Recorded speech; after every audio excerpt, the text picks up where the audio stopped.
OnX Hunt provides detailed, color-coded maps with public and private land ownership information. OnX turns your phone into a fully functional GPS, even when cell phone service is not available, and gain the confidence to hunt new areas and states. Game wardens are using OnX to make sure you are hunting in the right spot. Shouldn't you be using OnX first? Start your free 7-day trial by visiting Google Play and the App Store. This is Game Warden Wayne Saunders, and I use OnX. Wish you could fish more, anywhere, anytime. RODgeeks, a St. Croix rods partner, has developed a 42-inch one-piece travel rod designed and built with the same technology found in St. Croix rods. This travel rod is offered as a kit that comes with the RG42 rod, spinning reel, fishing line, pliers, and tackle tray. All in a case with space for your wallet, phone, and fishing license. Just grab and go.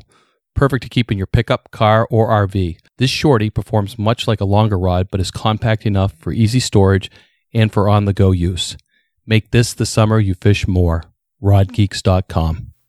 Guidefitter is the industry network for professional outdoor guides and outfitters, the trusted destination for consumers seeking and sharing guided hunting and fishing experiences of a lifetime, and the enterprise influencer marketing platform for outdoor brands. Guidefitter and its members represent the pulse of the guided hunting and fishing industry. Guidefitter's outdoor partners provide discounts to select types of outdoor professionals, including game wardens, members of the military, guides, outfitters, and other outdoor professionals. Over 145 brand partners and counting. Gear across many categories, including packs, footwear, clothing, flashlights, knives, optics, even firearms and ammo. For more information, go to guidefitter.com/wardenswatch. That's Wardens Watch, all one word. I'm Game Warden Wayne Saunders, and I'm a member of Guidefitter. This podcast is brought to you by Maine Operation Game Thief.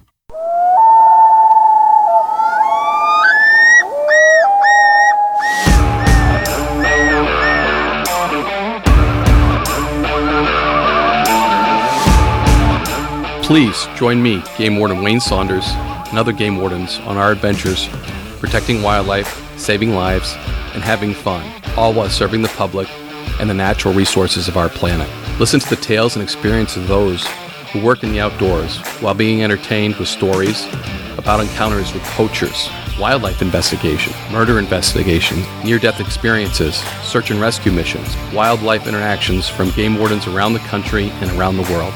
When I retired, I realized I couldn't let go of that legacy, but rather wanted to share the passion, the commitment, and the stories of those men and women that call themselves game wardens.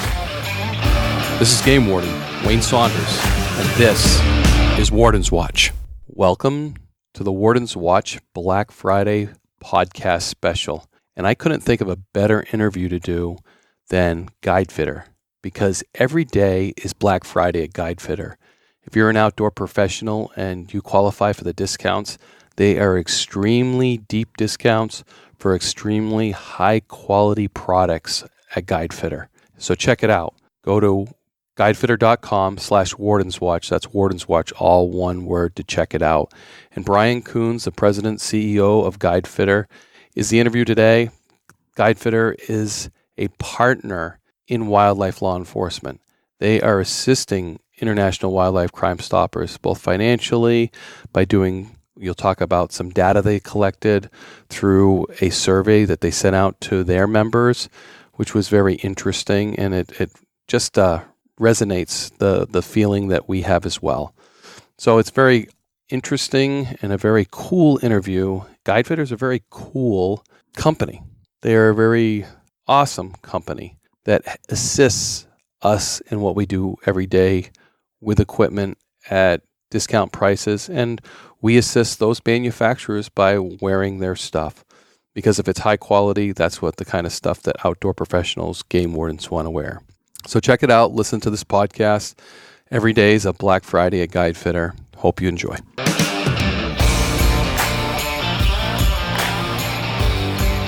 I met Bryan about a year ago. He's one of my sponsors on my podcast, one of the first sponsors, and has helped take Warden's Watch up a notch, which, I'm going to say right off, Bryan, I want to get this out of the way. Thank you, because, your internet, your social media connections, I think, helped slingshot Warden's Watch up there right away. Well, you're very welcome. It's been really awesome to see the growth so far, so very welcome. And the relationship with game wardens and outdoor people, whether you're a normal hunter fisher, whether you're a guide, I certainly think guides, I think, would like to listen to Warden's Watch to see what their money is going to, so to speak, when they buy their tags and portion goes to law enforcement. So they get a feeling of what they're getting for their money on the inside. Yeah, definitely. And I mean, game wardens are a big part of the overall hunting and conservation ecosystem, of which guides and outfitters are also a part. So I'm sure that they're very interested in what you have to say. Yeah, and you're kind of the segue with equipment to get these guys outfitted correctly with high quality equipment, and you outfit the sport with high quality guides. That's right. Where'd you get that idea from? Because that's I think about that. That's genius, and I wish I had thought about it before the podcast, but you were way ahead of me. Well, I've in my professional career, I'm kind of an oddball because there aren't many people that are engaged in software and internet marketing and so on, like I've been in my whole career, that also love to hunt and fish. My Silicon Valley friends kind of look cross-eyed at me. Yeah, most of them are playing video games, aren't they? Yeah, probably. Yeah, video games or snow skiing. But so I've been doing software and internet stuff my entire career, and it was about 8 or 9 years ago now, 6 years ago. I've lost track of time. My brother and I were talking about going on our first guided archery elk hunt in Montana. We're typical East Coasters, from Pennsylvania or Maryland that dream about going out to the Rocky Mountains and all that. And so when we were talking about I hear you. I'm one of them. Yeah, yeah, right. And we started Googling around to try to get educated about what would this guided hunt be, and we realized that there really wasn't a good go-to website, where you could learn all about this. The problem was there were like 10,000 websites, outfitter websites or associations. And so, long story short was the original idea was, why don't I just try to make a really awesome searchable website with every guide and outfitter in the world, was kind of the original big idea. And so that's kind of how we got started. I've been doing a bunch of internet search in my other job for, folks like Yahoo and AOL and other types of companies where we ran more like automotive and real estate search components of their website. So I thought, I could do that for guides and outfitters. Really, the original idea was, let's just start going out there, scouring the world to try to find, where all these guys are, because it's the guiding industry is very fragmented, and some. And I understand that because some of the guides I've met are pretty fly by night. They get a guide's license one year and they get in trouble and they're gone the next. So yeah, I mean it's a very diverse industry full of a whole bunch of characters. But you're right. I mean, you've got a lot of folks I know. And on the other end, I will say you have the very extreme high quality guides that do everything right. Yeah, sure, right. I mean, you've got your full-time, all the time, high-end sheep hunters, sheep guides and outfitters, and very high dollar. You got some major lodges because we're also on the fishing side, as well. Right. And you're right. We think always hunting, but fishing's a huge part of the industry. And my wife would go fishing, but she won't go hunting. So we spent our honeymoon in British Columbia salmon fishing. So yeah, I think the stats are there's even more money spent on fishing than hunting because you're just reaching a broader population. Wow. But I kind of lost track of the question there. So how you started grouping all these people together? Oh, right, yeah. That seems like a massive undertaking to me. It's like herding cats is what I would think. To start. Yeah, I mean it's fortunately given my career, I've known some software people. I'm not allowed to touch software code. I'm not a developer, but I know plenty of people who are way smarter than I am at that. And so I just got a group of them together and kind of on the side was really a side project. And we just started building out a database and then had me and a couple other folks were. So you started reaching out electronically to these guides and outfitters? Yeah, you can find lists of them. You can. I mean, there is no single silver bullet. We started going to some trade shows. I'm learning that, believe me. Oh yeah, yeah, and that just sort of grew over time. Has grown over time. Now we have relationships with outfitter associations, and we kind of work through them to reach their members. Things like that. So it's really probably 30 different ways and sources that we've identified all these people. So where are you at today with that? I mean, how many outfitters, guides do you represent? Well, there's about 13,000 outfitters that represent about 40 to 50,000 guides that are kind of in our universe so far. And then that original idea of just building a really good search engine on top of the guides and outfitters, it just sort of grew from there. And I wish I could say we were geniuses and had the idea for our core business back then. We didn't. We kind of stumbled into it, which is, it turns out that when you have a really large network of these guides and outfitters, that ends up being, some very interesting and valuable to brands that want to know who these people are. Because the way we look at the guides and outfitters, they are the professional athletes in this sport, you know? And, you know, every brand like Nike and Under Armour, they want to find the professional athletes in football and other team sports and all that. And this is a very extreme sport that I don't think, you know, hasn't really been paid enough attention to. Like there are tens of thousands of small businesses out there that are employing people, you know, an additional tens and tens of thousands of people in the form of guides and cooks and skinners and trackers and all that stuff. And no one's really looked at it, I don't believe, as an industry full of these professional athletes.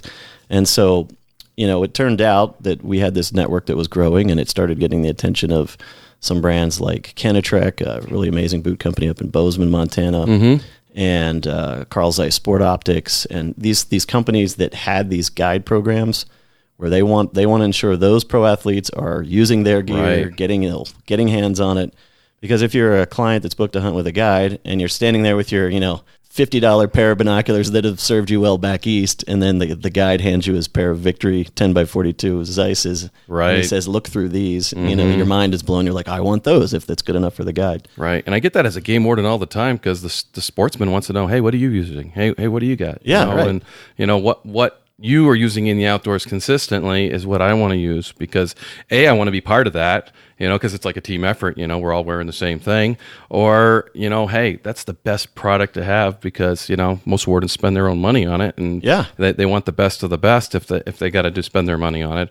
Or either that, they get the cheap of the cheap. So well, and come on, it goes to either end. and all of us that love to hunt and fish, we're all gear junkies. We all get gear envy. We can buy, you know, we can get stoked about the backpack we buy until we see the guy that has the better one. And we're like, wait a minute, where'd you get that? That's right. And you're off to the better pack. Yeah, I think I've got 5 backpacks, and you know, it's just anyway. It's totally understand. So, but that's a pretty cool niche that developed through that, because now you're giving, you know, vetting people, guides and everything, and connecting them to outdoor companies that can brand things through the guides and outfitters. So that's a pretty awesome solution. Yeah, and I think it's a lot more genuine way for these brands to market their products, right? If you're a brand in any category, cosmetics, fashion, whatever, you can go out and hire the super famous people, and there's still a role for that for sure. You can do a TV show, you can do whatever, but you know, if you can find that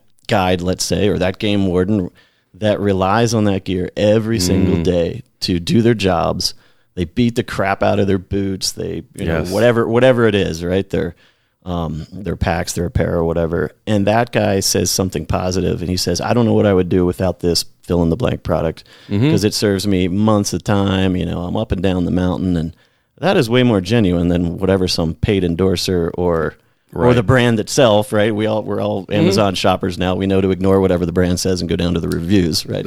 So it's similar. And then you got to wonder about that sometime. You know, you have to have a certified purchaser underneath there. Right. So yeah, right. The problem in the guiding industry is, you know, maybe until us, but no one's really had a good way to reach them. No one really knows who they are. Like who's, you know, if I said, hey, list out some of the best Major League Baseball players, most people, if they follow the sport, could quickly list them all. If I said, name me the top 3 elk guides in Wyoming. Oh, you're right, exactly. Yeah. I mostly get what I'm hearing now is silence. Right. I don't know. I'm sure there are the top 3 elk guides. By what criteria? You know, it's not their batting score, but it's by something. And so that's one of the things we're trying to do too. Is, you know, we really want to find who are the best of the best out there. You know, and what do they think about things? What do they think about gear? What do they think about the industry? What do they think about things like grizzly bear delisting, all kinds of things that are out there, you know, because those are the guys that are in it every day. And yeah, you're right. The guys in the field are always, you should get that information from them. Yeah. You know, shed hunters, you know, hunters, fishermen, they are out there doing it. And sometimes we lose touch with people that are actually doing it. So that's why they do creel surveys to talk to, you know, the actual fishermen and what they're catching and how they're catching. And, you know, we take all the data from hunting and then we compile all that. But, you know, what people are seeing, and we have diaries too that we issue out to hunters too, what they're seeing out there is huge, important data that we're collecting, and that's basically what you're collecting on a different level. On a different level. So that's pretty interesting. And you got a kind of a connection, a childhood friend that is actually a game warden, huh? Yeah.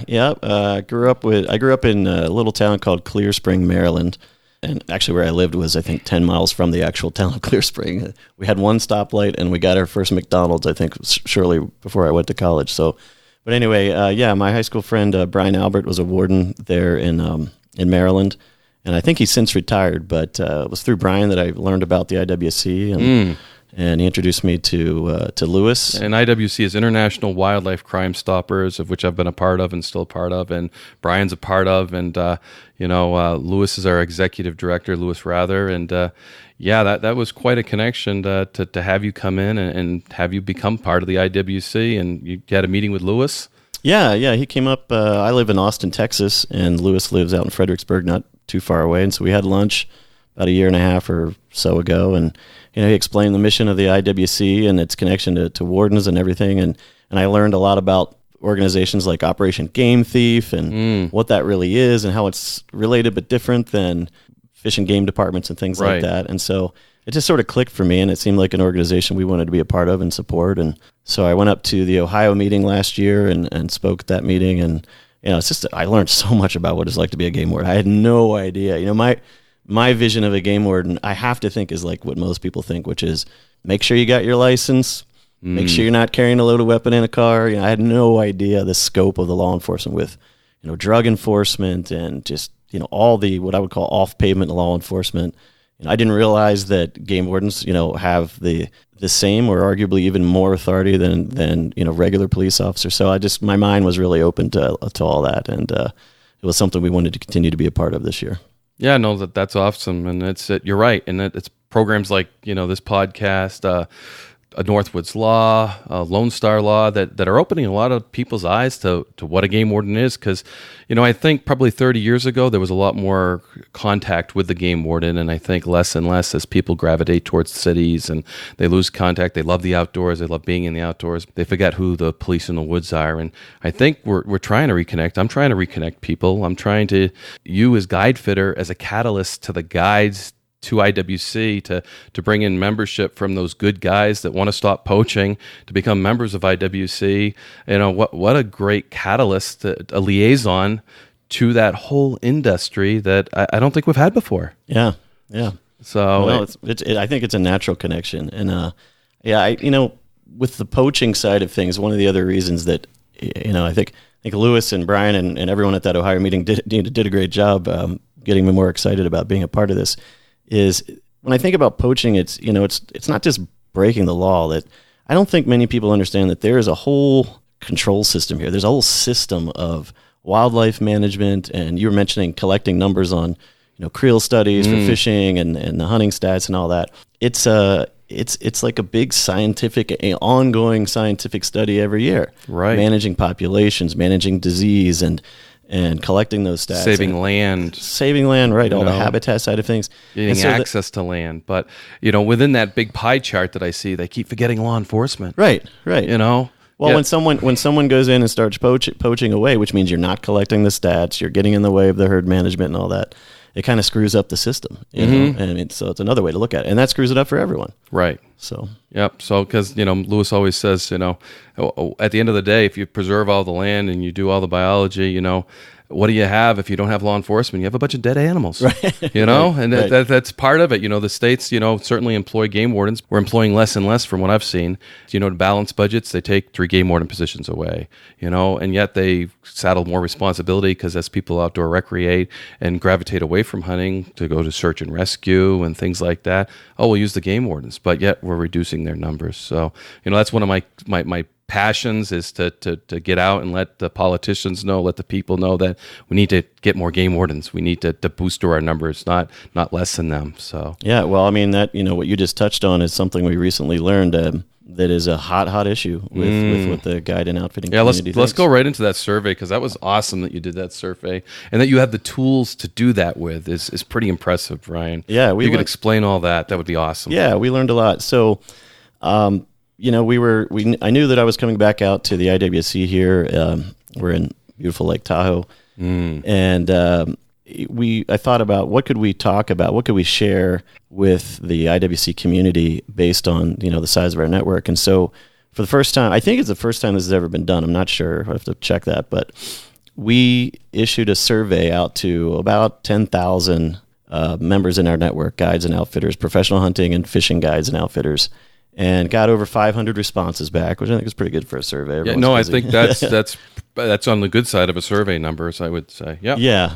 And we asked them a bunch of questions about poaching and game laws, their experience with reporting violations, do they view game officers as friend or foe, that sort of thing. And then just ask them to freeform share their thoughts about these topics. And we learned a lot. And, as you were mentioning the decreased numbers of game officers, the number one piece of feedback we received was concern about the lack of manpower on the game warden side of things. So, and this came up in multiple different ways. We asked one question that said, do you believe your local fish and game and your game wardens are doing a good job managing local resources? And in general, the sentiment was, yeah, we do. We think they're doing a great job for the numbers they have. Right. But numerous states, and we got a diverse set of responses back from all the states. Yeah, from the East Coast to the from West East Coast, West Coast, some in Kentucky, North. Iowa.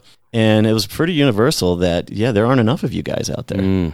And, a lot of them blamed state, budget cutbacks. We heard that in Wisconsin. We heard that in New York, especially. And then some just sort of generally referenced to budget cutbacks. Yeah. But that was the number. It was interesting to me. And you had a personal experience here in Lake Tahoe. You ran into somebody and you had that discussion. Yeah, that's right. Share that, because I found that interesting as well, because I understand it. So yeah, we were was hiking up around Eagle Lake here and kind of coming down. I learned that you have to get up early to sightsee in Tahoe to avoid all the tourists. Oh my god! Wow. Yeah, it's beautiful, but a lot of people come see it, huh? Yeah. If you go out hiking at around noon, and the real game is not to hit pedestrians who are parked on the side of the road. But anyway, I was coming down out of the hike, and there was an employee from U.S. Forest Service who was just kind of servicing all of the little parking areas and collecting the permits and so on. Struck up a conversation with her, and she wondered why I was in town. I mentioned the IWC and game wardens and so on. And she said, yeah, she's like, I have horses and I go up into the backcountry here, and I run across poachers, like little poaching camps from time to time. And she referenced there was a Yeti cooler full of squirrels and, all kinds of things. And she said, I put a call into Nevada Fish and Game and try to get the game wardens, and I guess they're busy with other things. I don't know. And she was really upset about it. Mm-hmm. And then when I was thinking about the survey that we did, though, it kind of got me thinking, it's probably just because it's just such a large territory to cover with so few game wardens. Absolutely. With other things going on and, Yeah, prioritize. When we have a search and rescue mission, we leave one guy back to cover calls. Yeah. One guy for eons of miles. It's insane that, but we have to put all our resources into that. So we have one guy covering calls, and I've had game wardens go hunting, finding violations and make those calls, and days later get a response. I understand where, exactly what she's understanding too. And it's lack of us. Absolutely. Right. Where there's not enough of us to do the job that we need to do and do it right. Yeah. So we do the best we can with what we have, but now the public is starting to see that. That girl saw that. Yeah. The wardens that hunt in other areas are seeing that. I'm hoping that, some politicians will see it, somebody that can help do this. Unfortunately, with my history, I always see that, really bad incidents happen before action is taken. Yeah. Well, I was, surprised, I guess, because the survey, you might think that guides, outfitters, and it kind of gets into their relationships with game wardens a little bit, but the fact that they, who maybe sometimes are on the other side of the table as a game warden, depending on what they're up to, that their number one concern was that there aren't enough of you. Mm-hmm. And I think that they see that as an important part of preserving their livelihood. When they see someone out poaching trophy whitetail in the Midwest, and that's a trophy whitetail that you've been nurturing and so on, and you got your clients coming in this fall, and you wanted to legally harvest that, exactly, and then or illegal baiting station, or whatever it might be. Yeah. And they're like, why aren't there more game wardens? So I think they see it as a really, a key component of their livelihood. So no, absolutely. And it's good that they're starting to comprehend that, because we see it. Yeah. We see it, and we're trying to do something about it. And, squeaky wheels get oil. Yeah. So the more we squeak, hopefully the more numbers that will bring us back to what we used to be in the 70s. New Hampshire used to be 50 strong. We're down to like below 40. Oh. We're not even holding on to our numbers. We're losing. Huh. So it's just, yeah. So, but that survey was very eye-opening, I think, to all of us. And maybe it wasn't a surprise to most of us, but it's great to know that those guides see the same thing that we're seeing. Yeah. Well, and in fact, so that was the number one issue, was the lack of game warden numbers. The number two issue was they were concerned that we need higher penalties for poaching. There was comments from Wyoming about why just give people a slap on the wrist. Again, it was not just concentrated out west or the Midwest. It was all across the United States. The general sentiment, number two issue from the survey, was we need higher penalties for poaching. Some were proposing their own penalties, like a tiered system based on repeated offense. I mentioned there was even one guy from Texas that said every poacher should be strung up at the courthouse. Yeah, that might be a little extreme. I love that. Being from Texas, I get that. Yeah. So, yeah, I mean, once again, I think that's pretty interesting that was the number two issue. And most of these came from the free-form comments from the guides and the outfitters, where we just asked, what else is on your mind? And this was the number two issue that was on their mind. Wow. No, that's great that they think that we should increase, because we think we should increase as well. So it's just the one thing that I will tell you that is probably the best thing in the world we do, other than fines, is we take licenses away. You can no longer purchase a license for so long. And that gives, fines. If you find a rich guy, it really doesn't affect him as much as a poor guy. But you take that rich guy's license away, and he can't hunt anywhere in the United States or Canada because of his violation. I mean, they come unglued. That's something that they can't pay for, but it puts him on the same level as the guy that can barely afford to go hunting. Yeah. So he has the same thing to lose. And I didn't know is there some sort of reciprocity with Canada? We have a compact, yes, between the United States and I believe almost all the states. There may be 48 states now. I believe Massachusetts is the last one that's not on the compact, that if they have a violation violated in another state or province, yes, Canada's on board, that is the same violation in another state, then you can't do something in that state. You can't purchase a license. I did not know that. So, and I'll give the example, like if baiting's illegal in your state and you get a ticket for illegally baiting wildlife. So you lose your license for a year in New Hampshire. So if there's another state that has a similar law, they will suspend your license as well.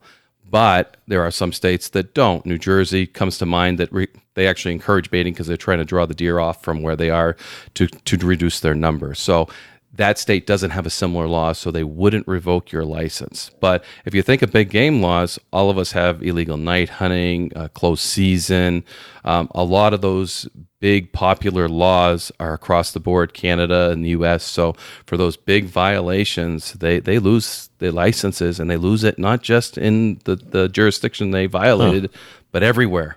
Yeah, I wonder if most of the rest of the hunting public knows that. Well, if they listen to my podcast, they will, won't they? Right. Yeah, that's interesting. Yeah, and I'll probably bring that up in a few others, because that whole concept started with International Wildlife Crime Stoppers at the beginning. So as they formed back in the 80s, is that concept started and built off of this association.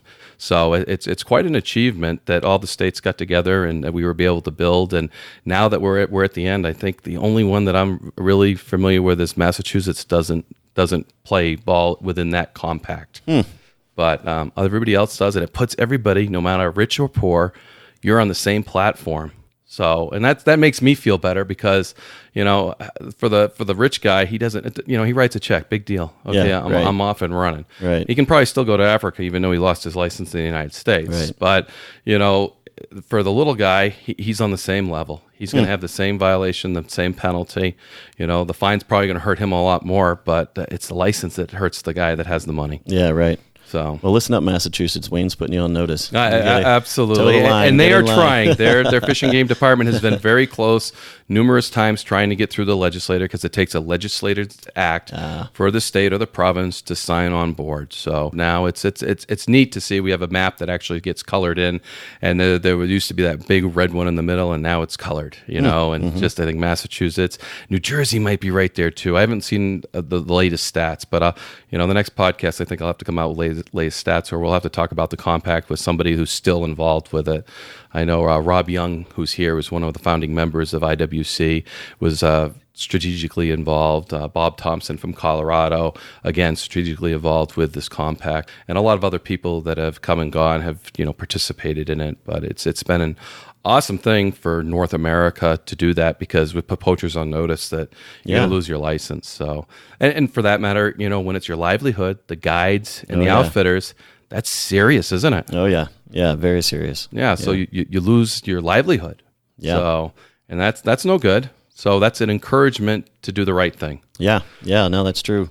There was one other thing that I think was interesting that came out of the survey, especially since we're on Warden's Watch, was related to how the guides and the outfitters view their relationships with wardens. And I thought it was very interesting because there were several different components of that all got woven together. And I think the best way to summarize it is guides and the outfitters view themselves as a key piece of the big picture. They're not just hunting, they're part of conservation, they're part of law enforcement.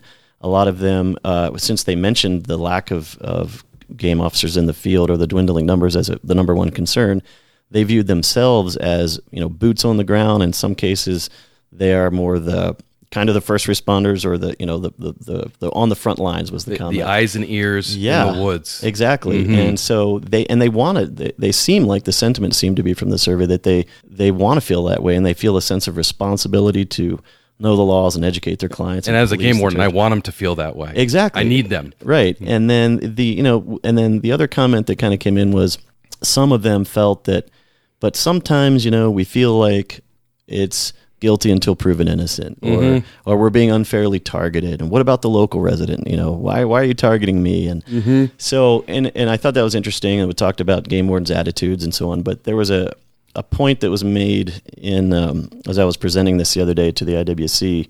I believe it was Chris from Maine. I forget who exactly. I think it was a warden from Maine. I forget exactly who it was, but brought up an excellent point, I thought, which is a counterpoint to that, which is, look, it's important that any hunter that gets stopped or gets checked out understands that there is a difference between us doing our jobs and being thorough and assuming that you're guilty until proven innocent. There's a big difference there. And I think his point was an excellent point that is a counterpoint to what came out of the survey, that, you guys as wardens have a job to do, and you're going to have to do that job no matter what. And don't mistake that for assuming someone did something wrong just because you're being thorough. So I just thought that was an interesting point that came up, and I understand that, and being thorough sometimes becomes officious. And me and the Colonel of New Hampshire, we used to work together a lot, and we worked together so much that we understood each other, how we thought. And his job was to keep their attention and have the nice conversation as the young warden went and looked and was the official guy going through here and there,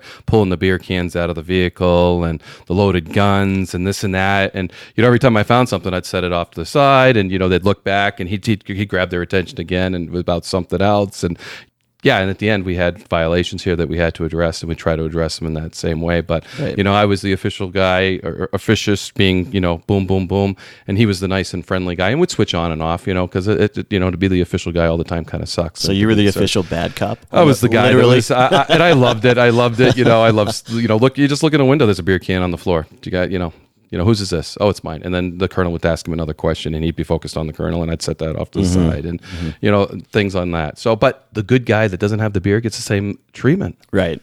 So, but since I don't find anything that he doesn't, sometimes I don't even know what I'm doing. Yeah. Because hopefully their focus is there. They don't care. Yeah. And it's you're right. You hit a good point, because they don't care. They're legal. Right. They're all set.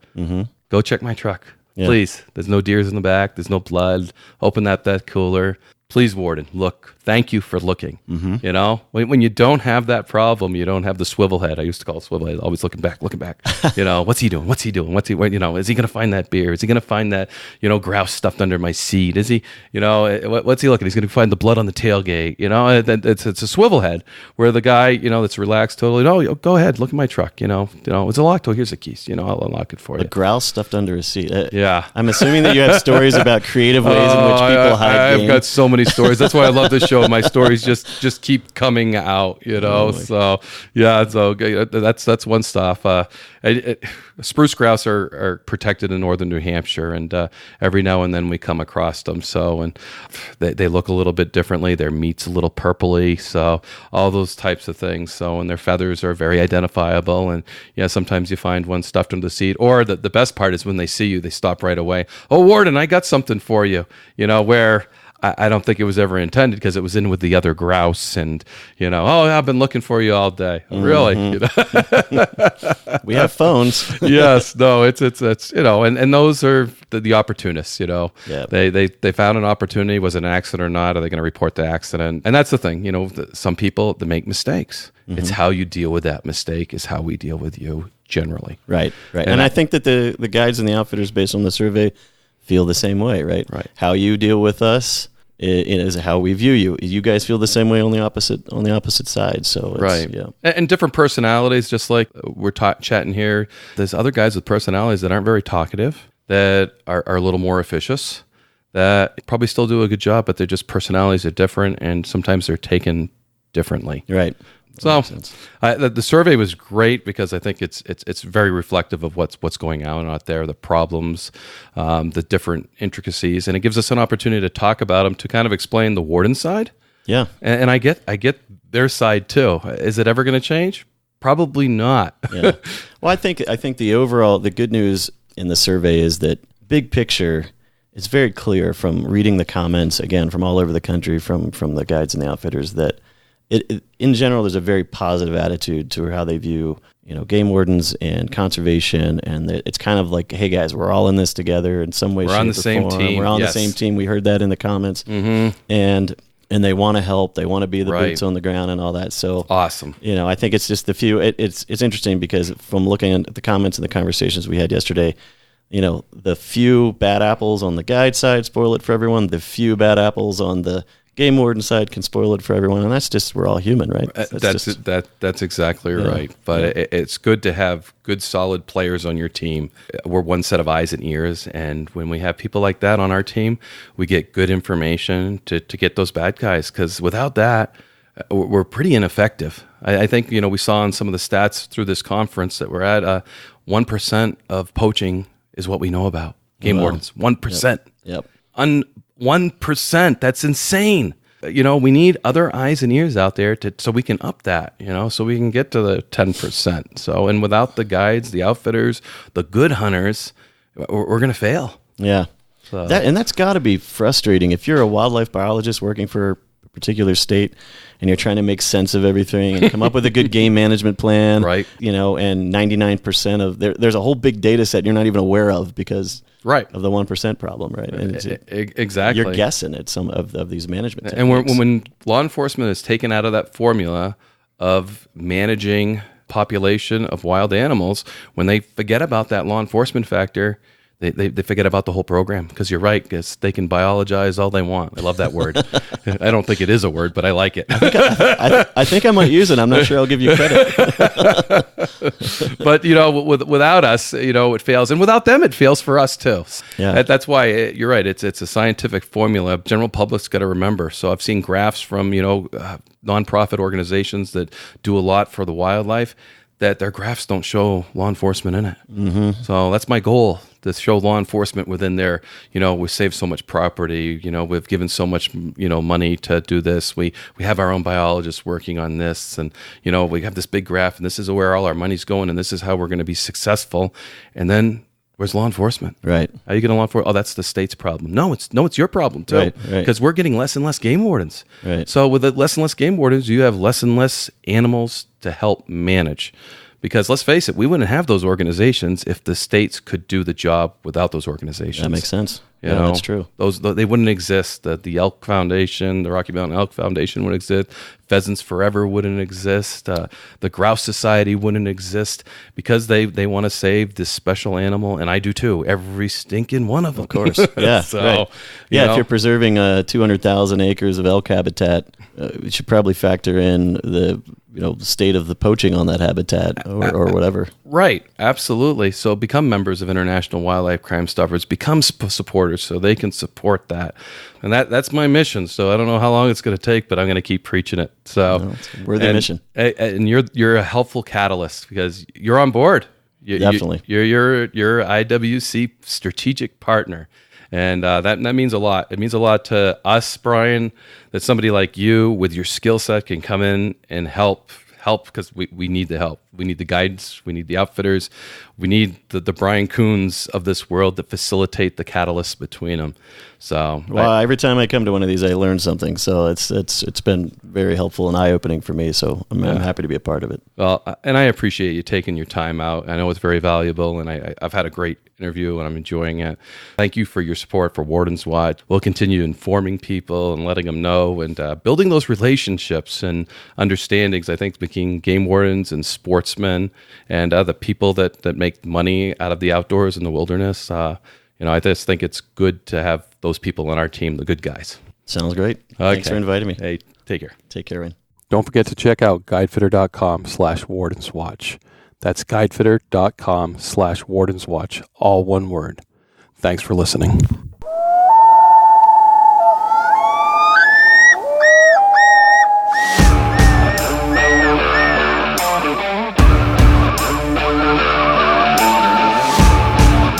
Please join me, Game Warden Wayne Saunders, and other game wardens on our adventures, protecting wildlife, saving lives, and having fun, all while serving the public and the natural resources of our planet. Listen to the tales and experiences of those who work in the outdoors while being entertained with stories about encounters with poachers, wildlife investigation, murder investigation, near-death experiences, search and rescue missions, wildlife interactions from game wardens around the country and around the world. When I retired, I realized I couldn't let go of that legacy, but rather wanted to share the passion, the commitment, and the stories of those men and women that call themselves game wardens. This is Game Warden Wayne Saunders, and this is Wardens Watch.